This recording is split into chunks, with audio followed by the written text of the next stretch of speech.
सूत जी महाराज कहते हैं, एकदा ही विशालायाम चत्वार ऋषयो मला सत्संगार्थम समायात ददृशस्तत्र नारदम। एक दिन की बात है, देवर्षि नारद बद्रिकाश्रम में बैठे थे और उसी बद्रिकाश्रम में ये सनक, सनंदन, सनातन, सनत कुमार चारों भैया पहुंच गए और इनकी नजर नारद जी के ऊपर पड़ गई। तो नारद जी के ऊपर जब इनकी नजर पड़ी तो देखा नारद जी के मुखमंडल पर चिंता की रेखाएं स्पष्टतः दिखाई दे रही हैं। नारद जी चिंता में हैं, शोक में हैं, परेशान हैं। और आज ये दृश्य जब सनकादिक ऋषियों ने देखा तो इनको बड़ा भारी आश्चर्य हो गया। इनको आश्चर्य हुआ कि नारद जो भगवान के भक्त हैं और जो सबको भगवान तक पहुंचाने वाले हैं, सबकी चिंता दूर करने वाले हैं, उन नारद जी के जीवन में भी चिंता आ ही गई। क्योंकि चिंता किसी को छोड़ती नहीं है। देखो भगवान के भक्त भी हो ना, उनको भी चिंता कभी कभी पकड़ लेती है।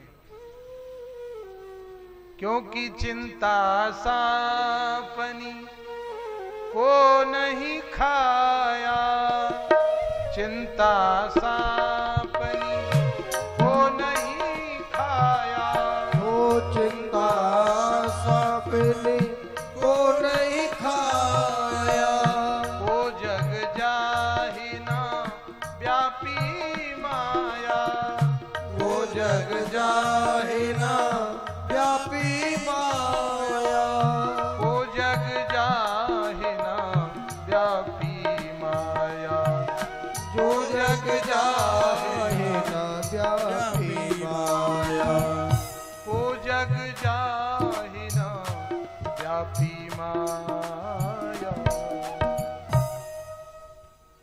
तुलसिया संसार में सुख दुख सब को होए, सबके जीवन में आता है। पर एक बात समझने की है, चिंता और शोक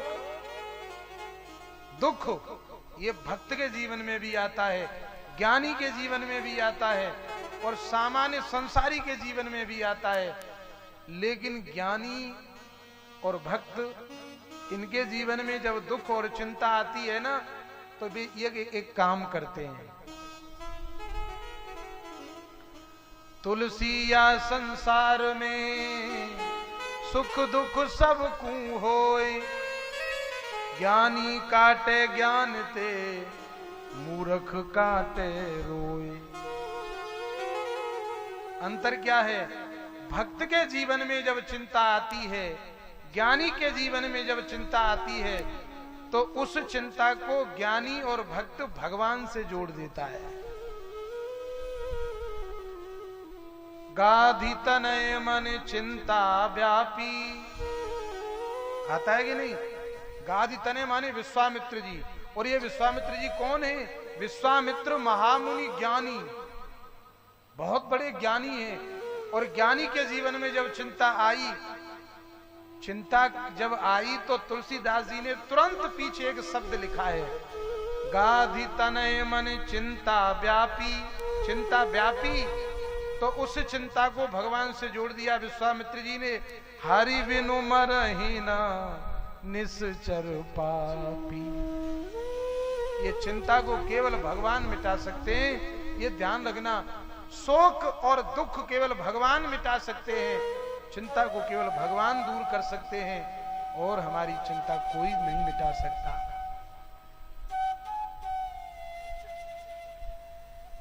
तो नारद जी के मुखमंडल पर चिंता की रेखाएं दिखाई दी, तो चारों भाइयों ने देखा और पूछ लिया, नारद क्या बात है, तुम्हारे मन में बड़ी चिंता है?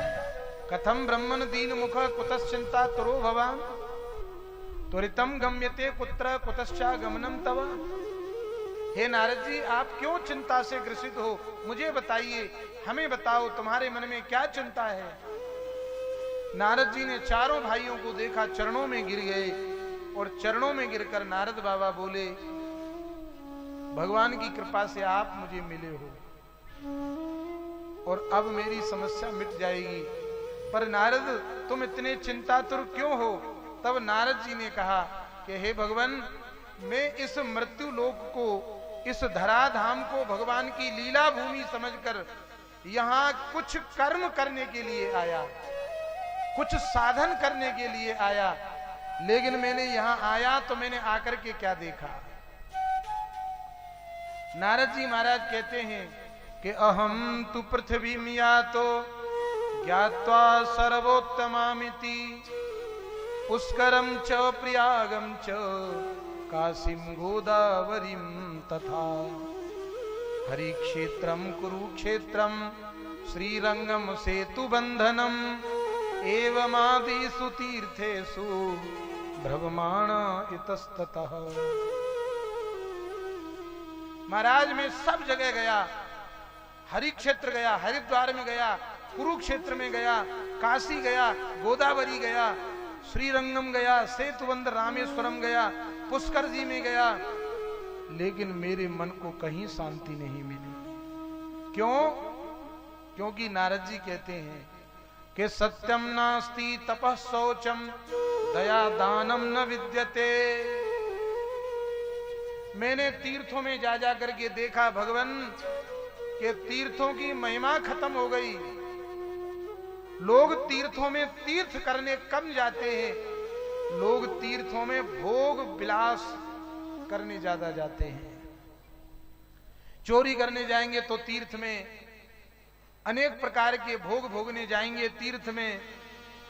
और महाराज ऐसा हमारे शास्त्र कहते हैं, कहीं भी आपने कोई पाप कर्म किया हो, तीर्थ में जाकर उसका प्रायश्चित करो तो पाप छूट जाता है। लेकिन तीर्थ में ही आकर के यदि कोई पाप कर्म करे तो वो कहां छूटेगा? तीर्थों की महिमा लोगों ने खत्म कर दी। तीर्थों में पाप कर्म कर करके लोगों ने तीर्थों की महिमा को खत्म कर दिया। मेरे मन को तीर्थों में शांति नहीं मिली। फिर मैं गृहस्थियों के घर में गया और वहां मैंने जाकर के देखा कि सत्य, दया, दान, पवित्रता सब लुप्त हो गई। कोई सच नहीं बोलता। बेटे बाप से झूठ बोले, बाप बेटा से झूठ बोले, पत्नी पति से झूठ बोले, पति पत्नी से झूठ बोले। घर में ही हम लोग झूठ। तुलसीदास जी ने लिखा है ना, झूठ ही लेना, झूठ ही देना, झूठ ही लेना, झूठ ही देना, झूठ ही लेना, झूठ ही देना, झूठ ही भोजन, झूठ चवेना, झूठ ही भोजन, झूठ चवेना, झूठ ही भोजन, झूठ चवेना, झूठ ही भोजन, झूठ चवेना। लोगों की बुद्धि और आकृति भाव कैसा हो गया कि सब लोग झूठ बोलने लग गए। क्या हालत हो गई संसार की कि अजब हाल देखो, अजब हाल देखो नई रोशनी का, अजब हाल देखो नई रोशनी का, कि दुनिया में क्या क्या व्यसन बिक रहे हैं।